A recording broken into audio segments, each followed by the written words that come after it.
I went out this morning to feed Stripes, and he pried back a section of plastic and scratched out the screen to get out. I fixed the damage and shoveled some more snow. I started thinking about how we provided shelter for him with warmth and food, and he clawed his way out. His fear was greater than his comfort. He feared being penned in on the porch with the wind noises more than the cold and wind outside. It reminded me of a story that I read many years ago. I hope I can remember it correctly. A free man was hunting one day in the woods and killed a deer for food. He skinned it, cooked it, and soon ate. After he was done, the king's soldiers showed up and arrested him for hunting on the king's hunting grounds.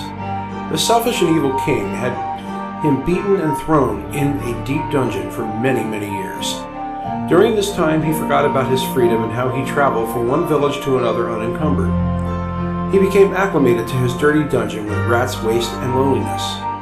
When the evil king died, a kinder, gentler, and wiser king was coronated. It was brought to his attention that this man had been in the dungeon for many years, over hunting on the old king's grounds. The new king immediately ordered the man's release.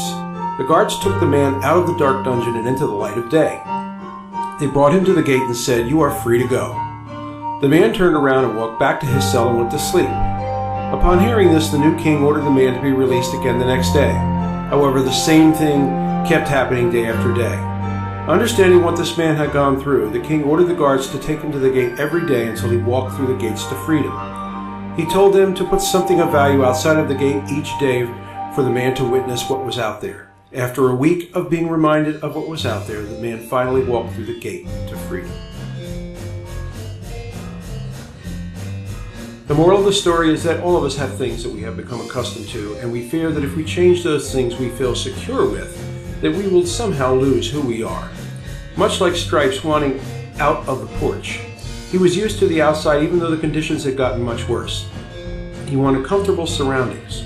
We sometimes settle for our comfort zone of mediocrity when God is calling us to become what He has created us to be. We are children of the Most High God, and He loves us, nurtures us, and protects us. We have nothing to fear, even fear itself. Trust in the divine to manifest the innermost desires He has put in your heart. See the value outside of the gate and make that walk toward freedom. It is your destiny when you get out of your own way.